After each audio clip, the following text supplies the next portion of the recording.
माधव जय कुंज बिहारी जय राधा माधव जय कुंज बिहारी जय गोपी जन वल्लभा जय गिरिवरधारी जय गोपी जन वल्लभा जय गिरिवरधारी जय राधा माधवा जय कुंज बिहारी जय यशोदनंदना जय व्रज जनरंजना जय यशोदनंदना जय व्रज जनरंजना जय यमुना तीरवनचारि जय कुंज बिहारी यमुना तीरवनचारि जय कुंज बिहारी जय राधा माधव जय कुंज बिहारी हरे कृष्ण कृष्ण कृष्ण हरे हरे हरे राम राम राम हरे हरे ഹരേ കൃഷ്ണ. സംഗീതമൊന്നും പഠിച്ചിട്ടില്ല, അതുകൊണ്ട് അതിന്റെ മിസ്റ്റേക്ക് ഉണ്ട്. മാതാജി പാടുന്നൊക്കെയാ പറഞ്ഞ. അത് മാത്രമല്ല അണ്ണ ഇപ്പോഴാ വിളിച്ച് പറയുന്നത്. ഇതൊന്നും പ്രിപ്പയർ ഒന്നും ആയില്ല. പെട്ടെന്ന് ജസ്റ്റ് ഒന്ന് എന്തേലും ഒന്ന് നമുക്ക് ഡിസ്കസ് ചെയ്യാം. ഓം നമോ ഭഗവതേ വാസുദേവായ ഓം നമോ ഭഗവതേ വാസുദേവായ ഓം നമോ ഭഗവതേ വാസുദേവായ നാരായണം നമസ്കൃത്യം നരം ചൈവ നരോത്തമം ദേവീം സരസ്വതീം വ്യാസം തതോ ജയമുദീരയേ നഷ്ടപ്രായേഷു ഭദ്രേഷു നിത്യം ഭാഗവത സേവയാ ഭഗവതീരുത്തമ ശ്ലോകേ ഭക്തിർഭവതി നൈഷ്ഠികി മൂകം കരോതി വാചാലം പങ്കൂലം ഗയതേ ഗിരിം യത്കൃപാതമഹം വന്ദേ ശ്രീഗുരു ദീനധാരിണം ശ്രീചൈതന്യമനോഭീഷ്ടം സ്ഥാപിതം യേന ഭൂതലേ സ്വയം രൂപ കഥാ മഹ്യം ദദാതി സ്വപദാന്തികം തപ്തകാഞ്ചന ഗൗരാംഗേ രാധേ വൃന്ദാവനേശ്വരി വൃഷഭാനുസുതേ ദേവി പ്രണമാമി ഹരിപ്രിയേ വാഞ്ചാകൽപതരുഭ്യശ്ച കൃപാ സിന്ധുഭ്യേവ ച പതിതാനാം പാവനേഭ്യോ വൈഷ്ണവേഭ്യോ നമോ നമഃ. കൃഷ്ണ അനേകകോടി വൈഷ്ണവൃന്ദയ്ക്ക് ഹരേ കൃഷ്ണ. രാധേ രാധേ.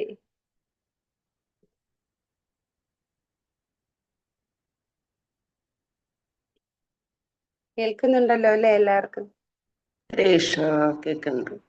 ഹരേ കൃഷ്ണ. രാധേ. ഇപ്പൊ നമുക്കിപ്പോ നമ്മുടെ ഈ ഗ്രൂപ്പൊക്കെ തുടങ്ങിയിട്ട് 4 വർഷത്തിൽ കൂടുതലായി എന്ന് തോന്നുന്നു അല്ലെ? അപ്പൊ എല്ലാവർക്കും എന്റെ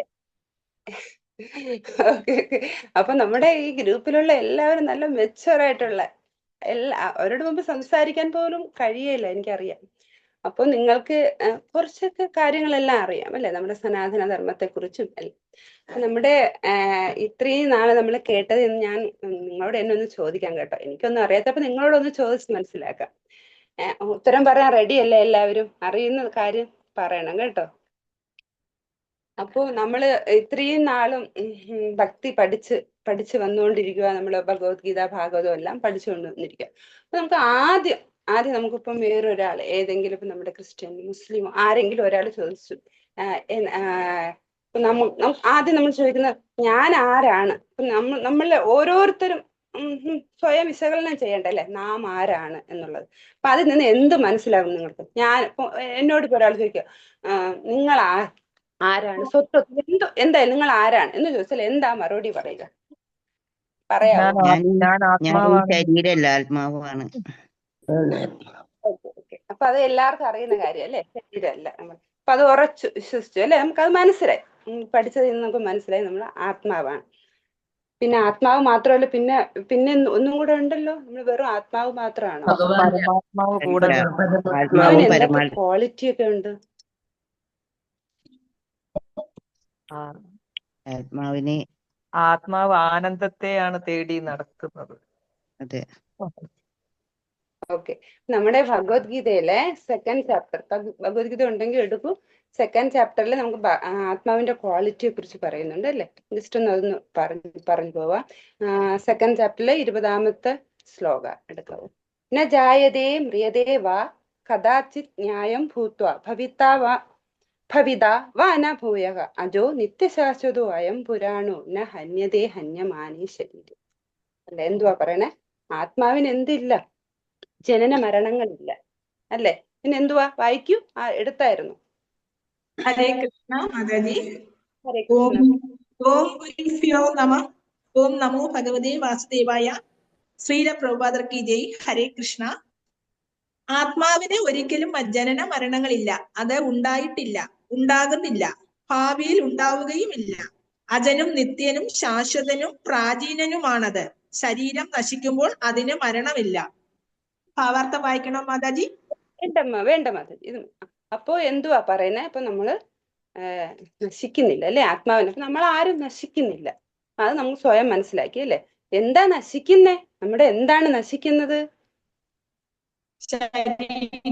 ശരീരം മാത്രം ശരീരം. നശ്വരമായിട്ടുള്ളത് നമ്മുടെ ശരീരമാണ് അല്ലെ. ശരീരമാണ് നശിക്കുന്നത്.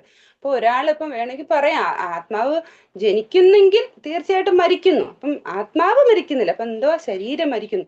അഥവാ ഇപ്പൊ അതിൽ ഈ ശ്ലോകങ്ങള്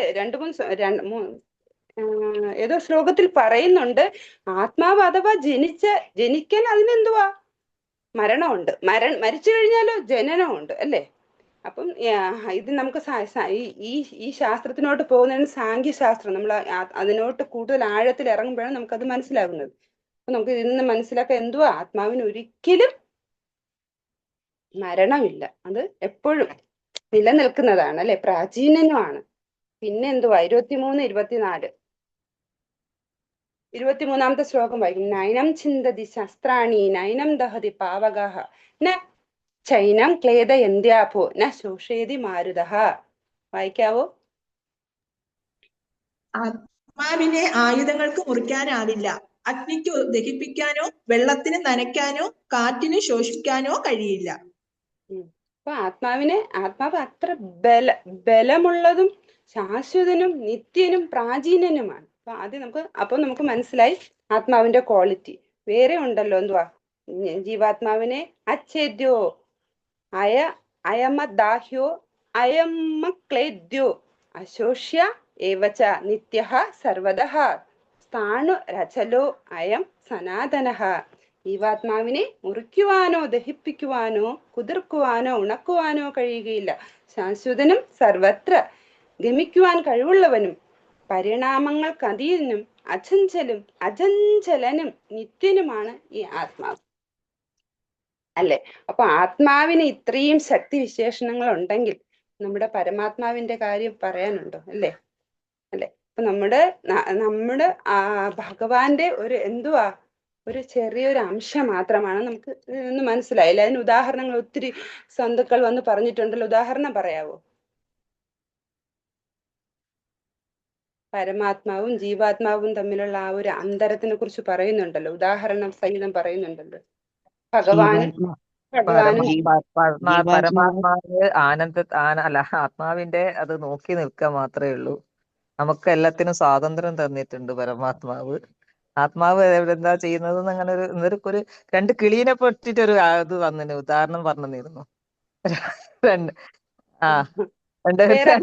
ഉദാഹരണം പരമാത്മാവും ആത്മാവ് രണ്ട് കൊമ്പിലിരിക്കുകയാണ്. അപ്പം ആത്മാവ് ചാടി ആ കൊമ്പിലേക്ക് ഇങ്ങനെ ചാടി കളിക്കും. പരമാത്മാവ് അത് നോക്കി നിൽക്കുക മാത്രമേ ചെയ്യുന്നുള്ളൂ എന്നുള്ള ഒരു ഉദാഹരണം പറഞ്ഞിരുന്നത്. ആ ഉദാഹരണം നല്ല ഉദാഹരണമാണ്. അപ്പോ ജീവാത്മാവ് ഹരികൃഷ്ണ, ജീവാത്മാവിന് പരമാത്മാവിന്റെ എല്ലാ ഗുണങ്ങളും ഉണ്ടെങ്കിലും അളവില് വളരെ വ്യത്യാസമാണ്. പരിമാണത്തിൽ വ്യത്യാസം. പരിമാണത്തില്. അതെ. സ്വർണ്ണഖനിയും അതിനകത്തുള്ള ഒരു ചെറിയ ഒരു അംശം മാത്രമാണ്. അങ്ങനെ നമുക്ക് കണക്കാക്കാം. പിന്നെ സൂര്യകിരണങ്ങളോടുകൂടിയും പിന്നെ നമുക്കൊരു സമുദ്രത്തിനോട് നോക്കിയാൽ അതിലൊരു തുള്ളി ജലത്തോടു കൂടി അങ്ങനെ നമുക്ക് ഭൂമിക്കാം. അപ്പം ആത്മാവ് സർവ്വവ്യാപിയാണ്, ചേതനയാണ്, അങ്ങനെ നമുക്ക് പറയാം. അപ്പോ നമ്മുടെ പരമാത്മാവിനെ കുറിച്ച് പറയുകയാണെങ്കിൽ എന്താ പറയേണ്ടേ?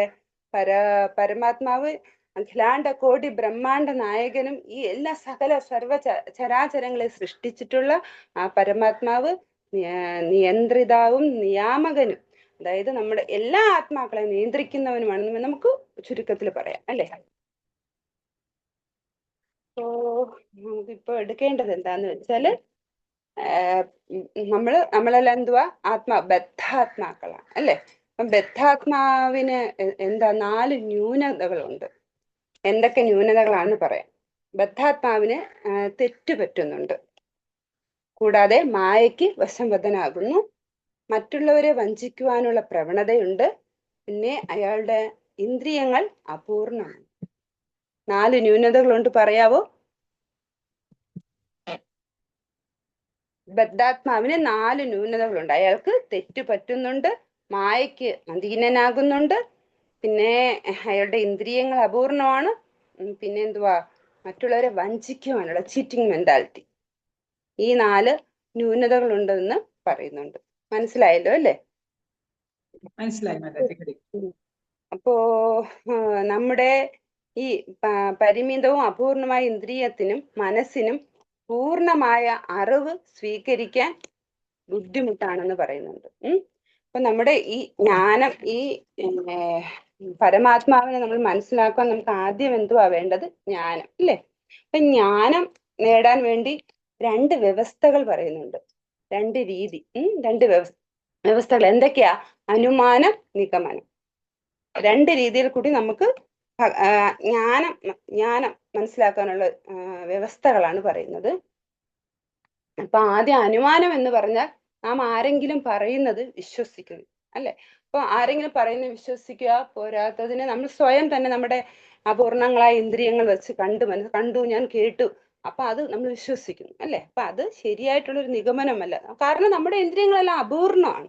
അപൂർണമായി നമ്മുടെ ഇന്ദ്രിയങ്ങൾ ഉപയോഗിച്ച് നമ്മൾ അത് കണ്ടു, അത് കേട്ടു, അല്ലെങ്കിൽ നമ്മൾ നിരീക്ഷണങ്ങളൊക്കെ ചെയ്തു, പിന്നീട് നമ്മൾ കാണുന്നില്ലേ ശാസ്ത്രജ്ഞന്മാർ പറയുന്നു തെറ്റായി പോയി എന്നൊക്കെ പറഞ്ഞു. അപ്പം ഈ എന്തുവാ അതിനെയാണ് നമ്മൾ പറയുന്നത് അനുമാനം എന്ന്.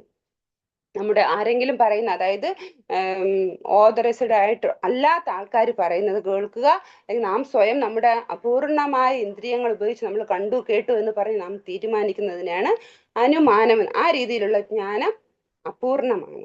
നെക്സ്റ്റ് എന്താണ് പറയുന്നത്? നിഗമനം. നിഗമനം എന്ന് പറയുന്നത് ഫസ്റ്റ് നമുക്ക് പറയേണ്ട ഉദാഹരണം എന്താന്ന് വെച്ചാല് നമ്മുടെ വേദങ്ങളും ഉപനിഷത്തുക്കളും ഒക്കെ എന്ന് പറയുന്നത് എന്തുവാ? വേദം എന്ന് പറഞ്ഞാൽ എന്താണ്? പറയാവോ? അറിവ്, ഭഗവാനെ കുറിച്ചുള്ള ഭഗവാനെ അറിയാനുള്ളതാണ് വേദം. അപ്പം വേദം മനുഷ്യൻ നിർമ്മിച്ചതാണോ? അല്ല. പിന്നെ എവിടെ നിന്നാണ് വന്നത്? ഭഗവാനിൽ നിന്ന് തന്നെയാണ് വേദം വന്നത്. അത് ബ്രഹ്മാവിന്റെ മനസ്സിലേക്ക് പകർന്നു കൊടുത്തു, ജ്ഞാനം പകർന്നു കൊടുത്തു. ഇപ്പം വേദം എന്തുവാ? മനുഷ്യനാൽ ക്രോഡീകൃതമായതല്ല, അല്ലേ? മനുഷ്യ നിർമ്മിതമല്ല, അത് അമാനുഷികമാണ്, അപൗരുഷേയമാണ്. അപൗരുഷേയം അറിയാം, മനസ്സിലായല്ലോ? അപ്പൊ അത് എങ്ങനെയാ വന്നതെന്ന് വെച്ചാല് ആധ്യാത്മിക ലോകത്തിൽ നിന്ന് വന്നിട്ടുള്ളതാണ്. അത് സാക്ഷാത് പരമപുരുഷൻ ആദ്യത്തെ ജീവാത്മാവായ ബ്രഹ്മാവിന് ഉപദേശിച്ചു കൊടുക്കുകയും ബ്രഹ്മാവ് നാരദമുനിക്ക് ഉപദേശിക്കുകയും നാരദമുനി സാക്ഷാത് ഭഗവാൻ മനുഷ്യരൂപം എടുത്ത് വ്യാസദേവന് ഉപദേശിക്കുകയും അതുവഴി സൃഷ്ടിതമായതാണ് വേദം എന്ന് എല്ലാവർക്കും അറിയാം. അപ്പൊ വേദം എന്ന് പറയുന്നത് നമുക്ക് തീർച്ചയായിട്ടും നാം ഗ്രഹിക്കേണ്ട, നാം വിശ്വസിക്കേണ്ട, പൂർണ്ണമായി വിശ്വസിക്കേണ്ടതാണ് വേദം. അപ്പൊ അതിനെയാണ് പറയുന്നത്, വിശ്വാസ്യനായ ആധ്യാത്മിക ആചാര്യനെ സമീപിച്ച് ഗുരുശിഷ്യ പരമ്പര വഴി വന്ന ഗുരുക്കന്മാരിൽ നിന്ന് ശ്രവിച്ച് കേൾക്കുന്ന ജ്ഞാനം നിഗമനം എന്നതിൽ നമുക്ക് ഉൾപ്പെടുത്താം. ഭഗവത്ഗീതയിൽ ഭഗവാൻ പറയുന്നുണ്ട് അല്ലെ, ഭാഗവത്തിലൊക്കെ ഭഗവാൻ പറയുന്നുണ്ട്, ഭഗവത്ഗീത ഉപദേശിക്കുന്ന സമയത്ത് ഭഗവാന് 100 വയസ്സിൽ സംതിങ് കൂടുതലായിരുന്നു. പക്ഷെ അപ്പോഴും ഭഗവാൻ ഒരു കൗമാര പ്രായത്തിൽ 18 വയസ്സുള്ള നല്ല നല്ല നിത്യ യൗവനമായിട്ടുള്ള അതിമനോഹരമായിട്ടുള്ള രൂപമായിരുന്നു അല്ലെ ഭഗവാൻ. ഇതൊക്കെ നാം എങ്ങനെ വിശ്വസിക്കുന്നു അല്ലെ? അപ്പൊ നമുക്ക് നമ്മുടെ ഗുരുക്കന്മാര് പറഞ്ഞു തന്ന് നമുക്ക് വേദങ്ങൾ നമ്മൾ വിശ്വസിക്കണം. അതിനെയാണ് നാം നിഗമനം എന്ന് പറയുന്നത്. അപ്പൊ ഭൗതികമായ രീതിയിൽ നാം നോക്കുകയാണെങ്കിൽ ആകാശവാണിയിലെ കാലാവസ്ഥയെല്ലാം പ്രവചിക്കത്തില്ലേ? അപ്പൊ അതൊക്കെ നമുക്ക് വിശ്വസിക്കാം. പിന്നെന്താണുള്ളത്? നമുക്ക് പ്രധാനമന്ത്രി അങ്ങനെയൊക്കെയുള്ള അറിയിപ്പ് വരുന്നു, ഗവൺമെന്റിൽ നിന്നുള്ള വിവരണങ്ങൾ എന്നിവ നമുക്ക് നിഗമനങ്ങൾ എന്ന ഇതിൽ ഉൾപ്പെടുത്താം അല്ലെ? നിയമിതപ്പെട്ടവരിൽ നിന്ന് നാം, അതായത് യോഗ്യത ഉള്ളവരിൽ നിന്ന് നാം കേൾക്കുമ്പോൾ അതിനെ നാം നിഗമനം എന്ന ഇതിൽ ഉൾപ്പെടുത്താം. പിന്നെ അല്ലാതെ തന്നെ നമുക്കിപ്പോ ഈ അറിവുകൾ നേടുന്നതിന് 3 പ്രമാണങ്ങൾ പറഞ്ഞിട്ടുണ്ട്. പ്രത്യക്ഷ പ്രമാണം, അനുമാന പ്രമാണം, ശബ്ദ പ്രമാണം. 3 പ്രമാണം. അപ്പൊ നേരത്തെ പറഞ്ഞ ഈ അനുമാന പ്രമാണം ഈ നേരത്തെ വരുന്ന അനുമാനം അതിലുണ്ട് കേട്ടോ. പ്രത്യക്ഷ പ്രമാണം, അനുമാന പ്രമാണം, ശബ്ദ പ്രമാണം. പ്രത്യക്ഷ പ്രമാണം എന്ന് പറഞ്ഞാൽ നാം കണ്ണുകൊണ്ട് കാണുന്നത്, അതൊക്കെ നമുക്ക് കണ്ണുകൊണ്ട് കാണുന്നതാണ് പ്രത്യക്ഷ പ്രമാണം, കണ്ണുകൊണ്ട് കാണുന്നത്. അപ്പൊ അത് നമുക്ക് വിശ്വസിക്കാൻ പറ്റുമോ? നമ്മുടെ കണ്ണിനെ നമുക്ക് എത്രത്തോളം വിശ്വസിക്കാം അല്ലെ? ലൈറ്റ് പോയാൽ അപ്പൊ നമുക്ക് നമ്മുടെ സ്വന്തം കൈ പോലും കാണാൻ കഴിയില്ല. അപ്പൊ പ്രത്യക്ഷ പ്രമാണത്തിന് ഒരു പൂർണ്ണതയില്ല. നെക്സ്റ്റ് പറയുന്ന അനുമാന പ്രമാണം. നേരത്തെ നമ്മൾ പറഞ്ഞില്ലേ അനുമാന പ്രമാണം എന്തുവാ? ആരെങ്കിലും പറയുന്നത് വിശ്വാസയോഗ്യരല്ലാത്തവരിൽ നിന്ന് നമുക്ക് കേൾക്കുന്നതൊക്കെയാണ് എന്തുവാ? അനുമാന പ്രമാണം. അപ്പം അനുമാനിച്ച് നമ്മൾ ഒരു ജ്ഞാനവും വിശ്വസിക്കാൻ പാടില്ല എന്നാണ്. നെക്സ്റ്റ് പറയുന്നത് ശബ്ദ പ്രമാണം. അപ്പൊ ശബ്ദ പ്രമാണമാണ് ആധികാരിക സ്രോതസ്സിൽ നിന്നും ലഭിക്കുന്ന ജ്ഞാനം, ജ്ഞാനം. ഉദാഹരണത്തിന് അമ്മ നമുക്ക് അച്ഛനെ പറഞ്ഞു തരുന്ന ശബ്ദം വഴി നമ്മൾ കേൾക്കുന്നതാണ് ശബ്ദപ്രമാണം. ഈ ശബ്ദപ്രമാണത്തിന് ഭാഗവതവും ഭഗവത്ഗീതയും നമ്മുടെ വേദങ്ങളെല്ലാം ശബ്ദപ്രമാണങ്ങളിൽ ഉൾപ്പെട്ടതാണ്. അപ്പം മനസ്സിലായല്ലോ അല്ലെ? നമുക്ക് ജ്ഞാനം കിട്ടുന്ന രീതി മനസ്സിലായല്ലോ? ഏതൊക്കെയാണ് പറയാവോ? പ്രത്യക്ഷ പ്രമാണം, ശബ്ദ പ്രമാണം. അതിൽ ഏറ്റവും നല്ലതായിട്ടുള്ള രീതി ഏതാണ്? ശബ്ദപ്രമാണം. ശബ്ദപ്രമാണത്തിന് ഉദാഹരണം വേദങ്ങൾ. അപ്പോ നമുക്കിനി നേരത്തെ പറഞ്ഞല്ലോ അല്ലെ, എന്തുവാ? വിശ്വാസ്യനായ ആധ്യാത്മിക ഗുരുവിൽ നിന്ന് നാം ഇതെല്ലാം കേൾക്കണമെന്ന്. നമുക്ക് ഗുരുവിന്റെ ക്വാളിറ്റി എന്തായിരിക്കും പറയാം? ഗുരുവിന് കുറച്ച് ക്വാളിറ്റി വേണമല്ലോ. നമുക്ക് എല്ലാവരും പറഞ്ഞ കേൾക്കാൻ പാടില്ലല്ലോ. എന്തൊക്കെയാണ് ഗുരുവിന്റെ ക്വാളിറ്റി? ഗുരു പരമ്പരയിൽ വന്ന ആളായിരിക്കണം, ഭൗതിക ആസക്തി ഇല്ലാത്ത ആളായിരിക്കണം, ജ്ഞാനം ജ്ഞേയം, പിന്നെ ക്ഷമ വേണം ശിഷ്യന്. അപ്പൊ ആദ്യമായിട്ട് ഗുരുവിന്റെ ക്വാളിറ്റി ആദ്യം നമ്മൾ ഫസ്റ്റ് എടുക്കേണ്ടത് ഇതെന്ന് വെച്ചാൽ അദ്ദേഹം ഒരു ശരിയായ ഗുരു ശിഷ്യ പരമ്പരയിൽ കൂടി വന്നയാളാണോ? നമുക്കല്ലേ തിരഞ്ഞെടുക്കേണ്ടത്. അപ്പൊ നമ്മൾ ക്വാളിറ്റി ആയിട്ടുള്ള ആളിനെ തന്നെ നമ്മൾ തിരഞ്ഞെടുക്കണേ. നമ്മൾ വിഡ്ഢികളാകാൻ പാടില്ലല്ലോ. നമ്മൾ ആദ്യം മനസ്സിലാക്കണം അദ്ദേഹം ശരിയായ ഗുരു ശിഷ്യ പരമ്പര വഴി വന്നിട്ടുള്ള ആളാണോ. അങ്ങനെ ശരിയായ ഗുരുശിഷ്യ പരമ്പര സ്രോതസ് വഴി വന്നിട്ടുണ്ടെങ്കിലും കേട്ടറിഞ്ഞ ആ അറിവ് അദ്ദേഹം യാതൊരു കലർപ്പുമില്ലാതെ ശിഷ്യഗണങ്ങൾക്ക് കൊടുക്കുവാൻ കെൽപ്പുള്ളവനാണോ എന്നും നാം നോക്കണം അല്ലെ? പിന്നെ പറയുന്ന അദ്ദേഹത്തിന്റെ ക്വാളിറ്റിയെ കുറിച്ചാണ്. നമ്മുടെ 2ാമത്തെ അദ്ദേഹം തന്നെ പറയുന്നുണ്ട്, മാത്ര സ്പർശാസ്തു കൗന്ദേയ ശീതോഷ്ണ സുഖ ദുഃഖത ആഗമാ പായിനോ അനിത്യ താം സ്ഥിതിഷസ്വഭാരത. അത് വായിക്കും മാതാജി.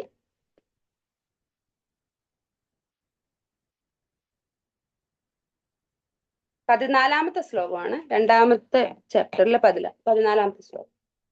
അധ്യായം 2. വായിക്കട്ടെ മാതാജി. വായിക്കുന്നു. മാത്രാ സ്പർശാസ്തു കൗന്ദേയ ശീതോഷ്ണ സുഖ ദുഃഖദ ആഗമാപായിനോ അനിത്യാസ്താം സ്ഥിതിക്ഷസ്വ ഭാരത. വിവർത്തനം ശ്രീല പ്രഭുപാദ കി ജയ്. ഹരേ കൃഷ്ണ. ഹേ കുന്തിപുത്ര, ക്ഷണികങ്ങളായ സുഖദുഃഖങ്ങളുടെ വരവും പോക്കും മഞ്ഞുകാലത്തിന്റെയും വേനൽക്കാലത്തിന്റെയും ഗതിവിഗതികൾ പോലെ അത്രേ. ഇന്ദ്രിയാനുഭൂതികളിൽ നിന്ന് അവയുണ്ടാകുന്നു. ഹേ ഭാരത, അവയെ അസ്വസ്ഥനാകാതെ സഹിക്കാൻ ഒരാൾ പഠിക്കണം. ഹരേ കൃഷ്ണ. ഹരേ കൃഷ്ണ. നമുക്ക് മനസ്സിലായല്ലോ അല്ലേ?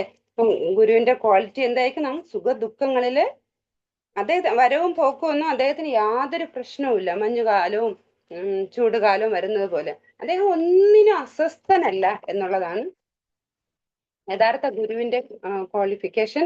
അദ്ദേഹം ഒന്നിനു വേണ്ടിയും ഒരു ഭൗതിക കാര്യങ്ങൾക്ക് വേണ്ടിയും മുറവിളി കൂട്ടുകയോ ഒന്നും ചെയ്യുന്ന ആളായിരിക്കില്ല. അദ്ദേഹം സമചിത്തനായിരിക്കും. ശീതോഷ്ണ സുഖ ദുഃഖേഷു. വേറൊരു ശ്ലോകം ഉണ്ടല്ലേ, നമ്മുടെ എന്തുവാ 12ാമത്തെ അധ്യായത്തിലല്ലേ, അദ്വേഷ്ടാ സർവഭൂതാനാം മൈത്രകരുണയേവ ച നിർമ്മമോ നിരഹങ്കാര സമ ദുഃഖ സുഖക്ഷമി. അതെല്ലാം ഗുരുവിന്റെ ക്വാളിറ്റി പറയുന്നുണ്ട്. അതിലെല്ലാം സമചിത്തതയുള്ളവനും ജയപരാജയങ്ങളിലൊന്നും മമതയില്ലാത്തവനുമായിട്ടുള്ള ആളായിരിക്കണം ഗുരു. അപ്പോ ഗുരുവിനെ മനസ്സിലായി, നമുക്ക് എങ്ങനെ ജ്ഞാനം നേടേണ്ടതെന്ന് മനസ്സിലായി ഇല്ലേ? ഇങ്ങനെയാ ജ്ഞാനം, നമ്മുടെ നിഗമനങ്ങളും അനുമാനവും എല്ലാം നമ്മൾ പഠിച്ചു. ഇനി ഗുരുവിനെ മനസ്സിലായി. അപ്പൊ ഇതിൽ നിന്ന് നമുക്ക് ഗുരുവിൽ നിന്നൊക്കെ നമുക്ക് കിട്ടുന്ന ഒരു കണ്ടന്റ് ഉണ്ട്. അതെന്താണെന്ന് വെച്ചാൽ ആദ്യം നാം മനസ്സിലാക്കേണ്ടത്, നാം നേരത്തെ പറഞ്ഞല്ലോ, ആത്മാവാണെന്ന് മനസ്സിലായി, പരമാത്മാവാണെന്ന് മനസ്സിലായി. അപ്പൊ നമ്മുടെ നിത്യ സ്വത്വം എന്താണെന്ന് മനസ്സിലായോ? ആത്മാ പരമാത്മാ ഒക്കെ ശരി, പക്ഷെ നമ്മുടെ യഥാർത്ഥ കടമ അല്ലെങ്കിൽ നമ്മുടെ സ്വത്വം തിരിച്ചറിയുക എന്ന് പറയും. അതെന്താണെന്ന് മനസ്സിലായോ? ഭഗവാനാണ് നമ്മുടെ സ്വത്വം. ഭഗവാന് സേവനം ചെയ്യുക എന്നതാണ് പരമമായ സത്യം. പിന്നെ ദൃഢനിശ്ചയത്തോട് ഭക്തിയുത സേവനം അനുഷ്ഠിക്കുക, അതാണ് ഒരു ഭക്തൻ ഏറ്റവും ചെയ്യേണ്ട ഉത്തരവാദിത്വം. ഭഗവാൻ ഇഷ്ടം അത് തന്നെയാണ്. അപ്പൊ നാം ആദ്യം മനസ്സിലാക്കും, ഭഗവാന്റെ നാം എന്തുവാ അംശമാണ്. അത് ഉറപ്പിച്ച കാര്യമാണല്ലോ അല്ലെ? നാം ഭഗവാന്റെ ഒരു അംശം മാത്രമാണ്. ജീവേര സ്വരൂപഹേ കൃഷ്ണേര നിത്യദാസ. ചൈതന്യ മഹാപ്രഭു നമുക്ക് പഠിപ്പിച്ചു തന്നതാണ്. ജീവേര സ്വരൂപഹേ കൃഷ്ണേര നിത്യദാസ. നാം എപ്പോഴും ഏത് നിമിഷവും നാം ആലോചിക്കണം, നാം എപ്പോഴും ഭഗവാന്റെ നിത്യദാസനാണ്. ദാസൻ എന്താണ് ചെയ്യേണ്ടത്? ദാസൻ ചെയ്യേണ്ടത് ആ പരമദിവ്യോത്തമ പുരുഷനെ പ്രീതിപ്പെടുത്തുക എന്നതാണ് അല്ലേ നമ്മുടെ ഉത്തരവാദിത്വം. നമ്മുടെ ഈ ശരീരം, നമ്മുടെ ശരീരവും ഇന്ദ്രിയങ്ങളും, ഇപ്പൊ ഒരു ഇന്ദ്രിയത്തിന്, ഒരു വിരലിനോ ഒരു നാവിനോ എന്തെങ്കിലും ഒരു മുറിവ് സംഭവിച്ചു എന്ന് വെച്ചോട്ടെ, അപ്പൊ നമുക്ക് എന്തുവാ, ഈ വിരലിന് മാത്രമാണോ വേദനിക്കുന്നത്? ഇതൊരു ഇന്ദ്രിയമല്ലേ, സെപ്പറേറ്റ് ഇന്ദ്രിയമല്ലേ? അപ്പൊ വിരലിന് മാത്രമാണോ വേദനിക്കുന്നത്? അത് നമ്മുടെ നാവൊന്നും മുറിഞ്ഞു, നാവിന് മാത്രമാണോ വേദനിക്കുന്നത്? നമ്മുടെ ശരീരത്തിന് മൊത്തം ആ വേദന ബാധിക്കത്തില്ലേ? അപ്പൊ അതുപോലെ നാം ഭഗവാന്റെ അംശമാണ് അല്ലേ? ഭഗവാന്റെ അംശമാണ്. അപ്പൊ നാം ചെയ്യുന്ന ഇപ്പൊ ഉദാഹരണത്തിന് ഇപ്പം ആത്മാവിന്റെ കാര്യം പറഞ്ഞതുപോലെ നാം ജ്ഞാനത്തിനെ കുറിച്ച് പറഞ്ഞല്ലോ. ഈ ജ്ഞാനം നേടുമ്പോ എന്താണ് കിട്ടുന്നത്? ജ്ഞാനം നേടുമ്പോ നമുക്ക് എന്താണ് ലഭിക്കുന്നത്?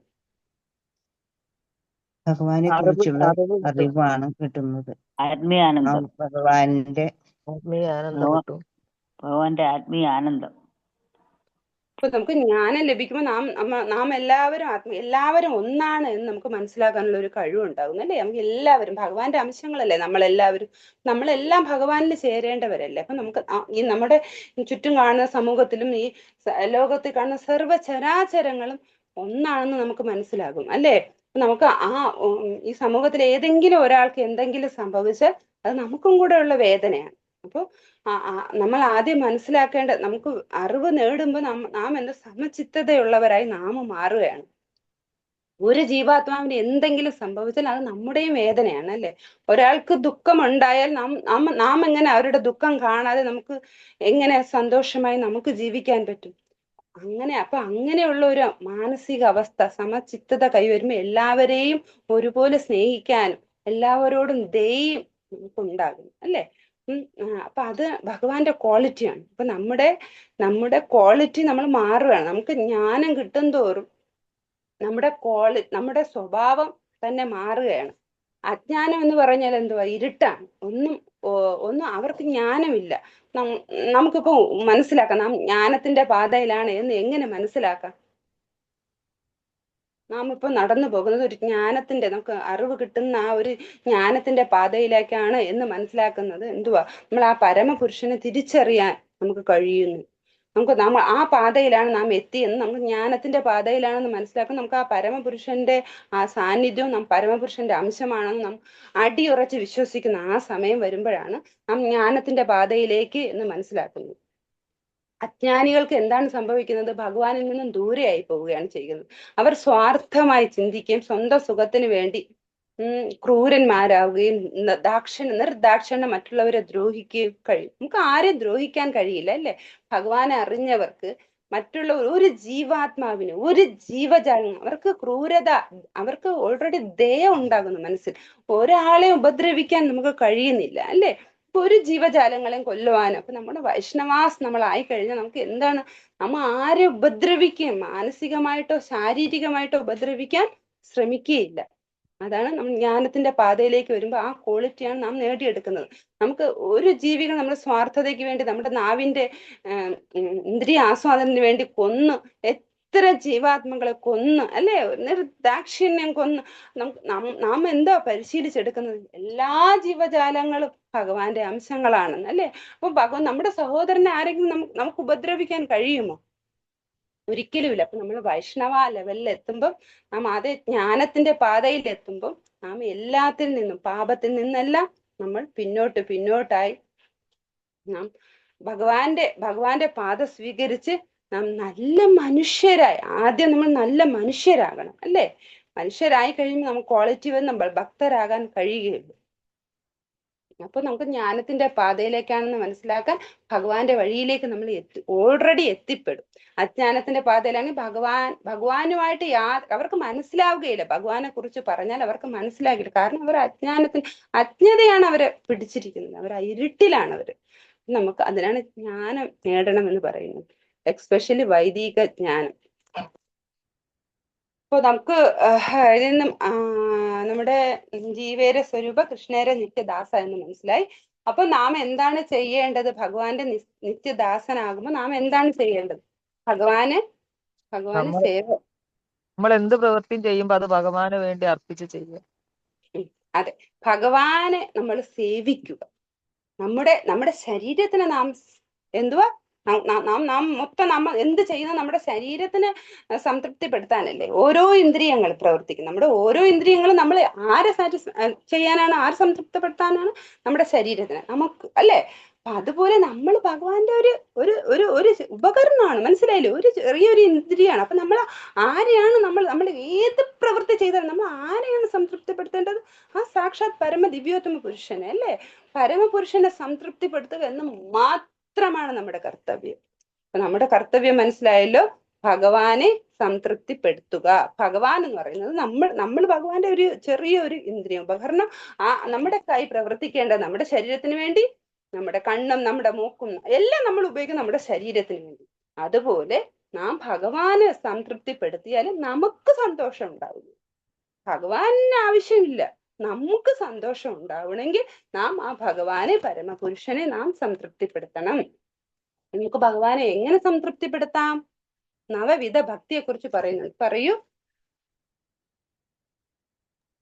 ശ്രവണം, കീർത്തനം, നൃത്തനം, വ്യാസ്യം, സേവനം,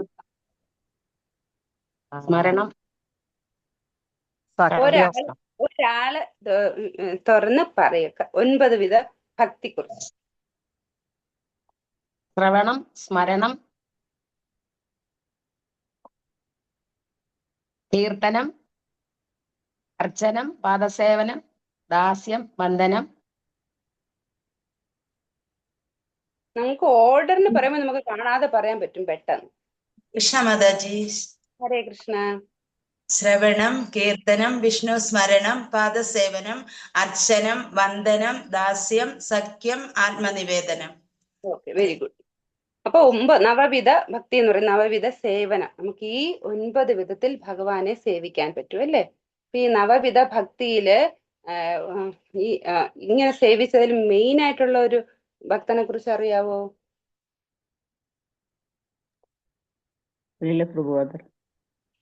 അംബരീഷ് ചക്രവർത്തി മദർ. അംബരീഷ് തീർച്ചയായിട്ടും ശ്രീല പ്രഭുപാദർ അങ്ങനെ തന്നെയാണ്. അല്ല, നമുക്ക് ഉദാഹരണം ഫസ്റ്റ് പറയുമ്പോൾ പുരാണങ്ങളിൽ നിന്ന് ഉദാഹരണം പറയുമ്പോൾ അംബരീഷ് ചക്രവർത്തി. അപ്പൊ ഇതിൽ ഓരോരോ സേവനത്തിന് ഓരോരോ വ്യക്തികൾ പറയുന്നുണ്ട് അല്ലേ? ഓരോരോ വ്യക്തികൾ ഉദാഹരണം പറയുന്നുണ്ട്. അപ്പൊ നമ്മളപ്പോ എന്താ ചെയ്യേണ്ട? ഭക്തിയുത സേവനം. ഭക്തിയുത സേവനം എന്നാൽ എന്താണ് ഭക്തിയുത സേവനം? ഭക്തിയുത സേവനം ചെയ്യുമ്പോൾ നമുക്ക് എന്തൊക്കെ ലഭിക്കും? നമുക്കെല്ലാം എന്ത് ലഭിക്കും, എന്ത് കിട്ടും? അത് ചെയ്താൽ ഇത് കിട്ടും, ഇത് ചെയ്താൽ ഇത് കിട്ടും. അതാണല്ലോ നമ്മുടെ മെയിൻ ആയിട്ടുള്ള ഒരു എന്താ പറയണ്ട, മോട്ടിവേഷൻ അല്ല, എന്താ പറയുക. നമുക്ക് ഈ ഭക്തി കുട്ടികളൊക്കെ നമ്മുടെ പിള്ളേരും ചോദിക്കും, ലഭിച്ച എന്ത് കിട്ടും അമ്മ എന്നൊക്കെ ചോദിക്കുന്നവനൊക്കെ. അപ്പൊ എന്താ നമുക്കും അല്ലെ, എന്താ കിട്ടും? ഭക്തിയുത സേവനം ചെയ്യുമ്പോ എന്തോ കിട്ടും? എന്താണ് ഭക്തിയുത സേവനം? അത് പറയാവോ? മുക്തി കിട്ടും, മുക്തി. അപ്പൊ ഭക്തിയുത സേവനം എന്ന് പറഞ്ഞാൽ എന്തുവാ? ഭഗവാനെ കിട്ടും. ഭഗവാനെ കിട്ടും. ഭഗവാനെ പരമാനന്ദം. അപ്പൊ ആദ്യം ഭക്തിയുത സേവനം നമുക്ക് അറിയില്ലല്ലോ, എന്തോ ചെയ്യണം. ഭക്തിയുത എന്താണ്? ഈ എല്ലാരും പറയുന്നത്, എല്ലാവരും വന്ന് ഈ ഭക്തിയുത സേവനം ചെയ്യുക. ഭക്തി എന്തുവാ ഭക്തിയുത സേവനം? നമ്മളെല്ലാം ഭഗവാൻ അർപ്പിച്ച് ചെയ്യുക, എല്ലാം ചെയ്യും. നമുക്കത് ഭഗവാന് വേണ്ടി, അത് എനിക്ക് ഭഗവാൻ തന്നതാണ്, എല്ലാം നമുക്ക് ഭഗവാൻ, എല്ലാം ഭഗവാന്റെതല്ലേ. അപ്പൊ അതൊക്കെ നമ്മൾ ഭഗവാനോട് നന്ദി പറഞ്ഞ് എല്ലാം ഭഗവാന് വേണ്ടിയൊക്കെ ചെയ്യുക. എന്ത് ചെയ്യുമ്പം ഒരു വീട്ടിൽ അടിച്ചു വാരുകയാണെങ്കിലും ചെടി നനയ്ക്കുകയാണ്, അതൊക്കെ എന്റെ ഭഗവാന് വേണ്ടി ചെയ്യാന്ന്, സന്തോഷത്തിന് വേണ്ടി ചെയ്യാന്ന് വിചാരിച്ച് ചെയ്യുക. അല്ല, നമ്മുടെ വീട് അടിച്ചു വാരുവാണെങ്കിൽ ഭഗവാന് വേണ്ടി ചെയ്യാൻ നമ്മളത് മനസ്സുണ്ട്. ആ വീട് എന്തായിരിക്കണം? നമ്മുടെ വീട്. ആ വീട് ഭഗവാന്റെതാണ്, അത് നമുക്ക് ഭഗവാൻ തന്നതാണ്. അപ്പൊ അതുകൊണ്ട് നമ്മൾ അതെല്ലാം ചെയ്യണല്ലോ സേവനമാരി. നമ്മളത് സൂക്ഷിക്കാന്നുള്ളത് നമ്മളെ കടമയല്ലേ. അപ്പൊ ഭഗവാനെ ബിന്ദു ആക്കണം അല്ലേ? ഭഗവാന് വേണ്ടി. ഭഗവാന് വേണ്ടി നമ്മളിപ്പോ ഭക്ഷണം പാചകം ചെയ്യുന്നു, നമ്മുടെ സ്വാർത്ഥതയ്ക്ക് വേണ്ടി നമ്മൾ കഴിക്കുന്നു. അങ്ങനെ പോയാൽ ആ വീട് ഭഗവാന്റെ വീടാകുമോ? ഇല്ല, ഒക്കെ ഭഗവാൻ അർപ്പിച്ചിട്ടാ മാതാജി കഴിക്കാറ്. നമ്മുടെ ഓരോ വീടും അമ്പലങ്ങളാക്കണം അല്ലേ? നമ്മുടെ ഓരോ പ്രഭുപാദ് അതാ പറയും, നമ്മുടെ ഓരോ വീടും ഓരോ വ്യക്തിയും ഭഗവാൻ ഭഗവാനിൽ അർപ്പിതമായി നമ്മുടെ കോൺഷ്യസും ഭഗവാൻ അർപ്പിച്ച് ഓരോ നിമിഷവും സദാ ഭഗവാനെ അർപ്പിച്ച് നമ്മുടെ ജീവിതം നമ്മൾ ഓരോ പ്രവൃത്തി ചെയ്യുമ്പോഴും ഭഗവാനെ കേന്ദ്ര ബിന്ദുവാക്കി നമ്മൾ ചെയ്യുമ്പോൾ മെയിനായിട്ട് ഭക്തിയുത സേവനം നമ്മുടെ വീട് തൂത്തുവാരുക അതല്ല നമ്മൾ കാണേണ്ടത്. മെയിനായിട്ട് ഭക്തിയുത സേവനം. അപ്പൊ നമ്മുടെ ജീവിതത്തിന് അടുക്കും ചിട്ടയും വേണം അല്ലെ? എങ്ങനെയും ജീവിക്കാം, ഇങ്ങനെയും ജീവിക്കാം. നമുക്ക് ഭഗവത്ഗീതയിൽ ഭഗവാൻ ഭക്തിയെ കുറിച്ച് പറയുന്നുണ്ടെങ്കിൽ എങ്ങനെയാണ് ഭക്തി ചെയ്യേണ്ടതെന്ന് നമ്മുടെ ഭഗവാൻ പറഞ്ഞില്ല. പക്ഷെ ശ്രീല പ്രഭുപാദ് അത് പറഞ്ഞു തന്നിട്ടുണ്ട് നമുക്ക്. എന്താ പറഞ്ഞു തന്നിട്ടുള്ളത്? രാവിലെ എഴുന്നേൽക്കുക, നമ്മുടെ മംഗളാരതിക്ക് പങ്കെടുക്കുക, പിന്നെന്തുവാ അത് കഴിഞ്ഞിട്ട് 16 മാല ജപിക്കുക. അത് കഴിഞ്ഞിട്ട് നമ്മൾ നിത്യം ഭാഗവത സേവയ, ഭഗവത്ഗീത, ഭാഗവത മുതലായ ബുക്കുകൾ വായിക്കുക. പിന്നെ നമുക്ക് ഭഗവാന് വേണ്ടി ആഹാരം പാചകം ചെയ്ത് ഭഗവാന് നിവേദിച്ച് നാം ഭക്ഷിക്കുക, കീർത്തനം ചെയ്യുക. നമ്മുടെ കുടുംബം മുഴുവൻ കൃഷ്ണാവബോധത്തിലേക്ക് കൊണ്ടുവരാൻ ശ്രമിക്കുക അല്ലെ? നമ്മുടെ ഓരോ പ്രവൃത്തിയും നമ്മുടെ അമ്പലങ്ങളിൽ പോയി സേവ ചെയ്യുക. മെയിൻ ആയിട്ടുള്ളൊരു കാര്യം, നമ്മൾ അമ്പലത്തിൽ പോയി സേവ ചെയ്യുക. ഭഗവാന്റെ മന്ദിരം തൂക്കുക, വരുക, അവിടുത്തെ സേവ, എന്ത് സേവയായിക്കോട്ടെ, തൂക്കുന്നത് മുതൽ പൂജ ചെയ്യുന്ന കേട്ടോ, അങ്ങനെ ടോപ്പ് മോസ്റ്റ് സേവ, താഴെയുള്ള സേവ എന്നൊന്നുമില്ല. ഭക്തിയുത സേവനം ഭഗവാന് എനിക്ക് തോന്നുന്നു ഏറ്റവും ഭഗവാൻ ഇഷ്ടപ്പെടുന്നത് നാം ഏറ്റവും നീചമായ ബാത്റൂം കഴുകുക അങ്ങനത്തെ സേവ ചെയ്യുന്നവരാണ് ഭഗവാൻ കൂടുതൽ പ്രതിപത്തി എന്നാണ് പറയുന്നത്. അതിനാൽ നമ്മുടെ ഓരോ പ്രവൃത്തി, നമ്മുടെ ഇന്ദ്രിയങ്ങളെല്ലാം ഉപയോഗിച്ച് നാം ആ പരമപുരുഷന് വേണ്ടി സേവ ചെയ്യുക എന്നുള്ളതാണ്. അപ്പൊ നമുക്ക് ഭക്തിയുത സേവനം ചെയ്യുമ്പോൾ നമുക്ക് എന്താണ് ലഭിക്കുന്നത്? പരിശുദ്ധമായ ഭക്തിയുത സേവനം നമ്മുടെ എന്താ ചെയ്യുന്നത്? ഭൗതികവും ആധ്യാത്മികവുമായ എല്ലാ ദുഃഖങ്ങളിൽ നിന്നും നമുക്ക് മോചനം ഉണ്ടാകുന്നു. ഭക്തിയുത സേവനം ചെയ്യുമ്പോൾ കിട്ടുന്ന ബെനിഫിറ്റ് ആണ്. എല്ലാ ഐശ്വര്യങ്ങളും മംഗളങ്ങൾക്കും ഭക്തിയുത സേവനം തുടക്കം കുറിക്കുന്നു. ഭക്തിയുത സേവനം ചെയ്യുന്നത് മൂലം നമുക്ക് നേരത്തെ പ്രഭു പറഞ്ഞതുപോലെ അതീന്ദ്രിയ ആനന്ദം ലഭിക്കുന്നു. പിന്നെന്തുവാ? ഭക്തിയുത സേവനം നമുക്ക് എല്ലാവർക്കും ലഭിക്കില്ല അല്ലേ? ക്വാളിഫൈഡ് ആയിട്ടുള്ള ആൾക്കാരെ മാത്രമേ ഭഗവാൻ തെരഞ്ഞെടുക്കുകയുള്ളൂ. എല്ലാവർക്കും പോയി ചെന്ന് ഭക്തിയുത സേവനം ചെയ്യും. ചിലപ്പോൾ നമുക്ക് സേവ ചെയ്യുമ്പോൾ നമുക്ക് മടുപ്പ് തോന്നും, അയ്യോ എന്തുവാ ചെയ്യാൻ മടിക്കും അല്ലേ? അത് വിഡ്ഢിത്തരമാണ്. കാരണം നമ്മളെ ഭഗവാൻ സെലക്ട് ചെയ്തെടുത്തതാണ്. അപ്പൊ തീർച്ചയായിട്ടും നാം സന്തോഷത്തോടു കൂടി ആ ഭഗവാന് വേണ്ടി സേവ ചെയ്യുക. ഭഗവാൻ ഹെൽപ്പ് ചെയ്യും. നമുക്ക് കഴിയുന്നത് നാം അത് സന്തോഷത്തോടു കൂടി ചെയ്യുക. പിന്നെ പരിശുദ്ധ ഭക്തിയുത സേവനം ഒന്നുകൊണ്ട് മാത്രമേ നമുക്ക് എന്ത് ചെയ്യാൻ പറ്റൂ? സാക്ഷാത് പരമപുരുഷനെ ആകർഷിക്കുവാൻ കഴിയുള്ളൂ. അപ്പൊ എന്ത് സംഭവിക്കും? ക്രമേണ നാം പാപങ്ങളിൽ നിന്നും നാം പുറകോട്ടാകുന്നു അല്ലേ? നമുക്ക് പാപം ചെയ്യുവാനുള്ള ആ ടെൻഡൻസി ഉണ്ടാവുകയില്ല. അജ്ഞാനം മാറുന്നു, അന്ധകാരം നശിക്കുന്നു, നാം ജ്ഞാനത്തിലേക്ക് വരുന്നു. ഭക്തിയുത സേവനം ചെയ്ത വലിയ ജ്ഞാനിയായിരിക്കണോ പണ്ഡിതനായിരിക്കണോ എന്നൊന്നുമില്ല കേട്ടോ. ഭഗവാന് വേണ്ടി സേവ ചെയ്യുമ്പോൾ ഓട്ടോമാറ്റിക്കലി നമുക്ക് ജ്ഞാനം കൈവരുന്നു.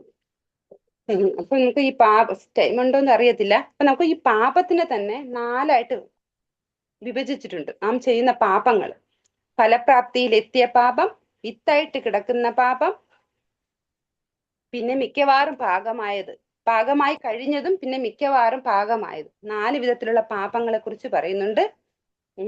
അപ്പൊ ഭക്തിയുത സേവനം ചെയ്യുമ്പോൾ എന്താണ് സംഭവിക്കുന്നത്? ഈ പാപങ്ങളുടെ ബീജം എല്ലാം തന്നെ നശിച്ചു പോകുന്നു എന്ന് പറയുന്നു. ഭക്തിയുത സേവനം ചെയ്യുന്നതിലൂടെ നമ്മൾ അനുഭവിക്കേണ്ട ഈ പാപങ്ങളെല്ലാം ഇല്ലാതാകുന്നു. അതായത് നമുക്ക് പിന്നെ വരാൻ പോകുന്ന ഈ വന്നു കഴിഞ്ഞ പിറന്നതും പാകമായതും മിക്കവാറും പാകപ്പെട്ടതുമായത് നാം അനുഭവിച്ചുകൊണ്ട് ഉടനെ തന്നെ അനുഭവിക്കാൻ പോകുന്നതുമായി അവയുടെ കാഠിന്യം വളരെ കുറച്ചു തരും എന്ന് പറയുന്നുണ്ട്. നാം ഭക്തിയുത സേവനം ചെയ്യുമ്പോൾ ലഭിക്കുന്ന ഗുണങ്ങളാണ് ഇവിടെ പറയുന്നത് കേട്ടോ. ഭക്തിയുത സേവനം ചെയ്യുമ്പോൾ ഒരാൾ സ്വയം പരിശുദ്ധീകരിക്കപ്പെടും. നമ്മുടെ ഇന്ദ്രിയങ്ങളും മനസ്സും എല്ലാം പരിശുദ്ധീകരിക്കപ്പെടും. കൂടാതെ മറ്റുള്ളവരെ കൂടെ ശുദ്ധീകരിക്കാൻ ശ്രമിക്കുവാനും കഴിയുന്നു. ഭക്തിയുത സേവനം അവർക്ക് മംഗളം സർവവിധ മംഗളം ലഭിക്കുന്നു. കൂടാതെ സർവ്വ ജീവജാലങ്ങൾക്കും നന്മ കൊടുക്കുവാനും കഴിയുന്നു. മൃഗങ്ങളെയും മറ്റുള്ളവരെയും സർവ്വ ജീവജാലങ്ങളെ ഉപദ്രവിക്കുവാനും ദ്രോഹിക്കുവാനുമുള്ള ടെൻഡൻസി തന്നെ നശിക്കുന്നു. എല്ലാ മനുഷ്യർക്കും ജീവജാലങ്ങൾക്കും നന്മ ചെയ്യുവാൻ കഴിയുന്നു. എല്ലാത്തിനും ഉപരിയായി നമുക്ക് ആനന്ദം ലഭിക്കുന്നു അല്ലേ? ആനന്ദത്തെ തന്നെ നമുക്ക് 3ആയി വിഭജിക്കാം. ആനന്ദം നമുക്ക് ബ്രഹ്മവാദികൾക്കും ആനന്ദം ലഭിക്കുന്നുണ്ടല്ലേ? ഭൗതികമായ കാര്യങ്ങൾ ചെയ്യുമ്പോഴും ആനന്ദം ലഭിക്കുന്നുണ്ടല്ലേ? അപ്പം 3 ടൈപ്പ് ആനന്ദത്തെ കുറിച്ച് പറയുന്നുണ്ട്.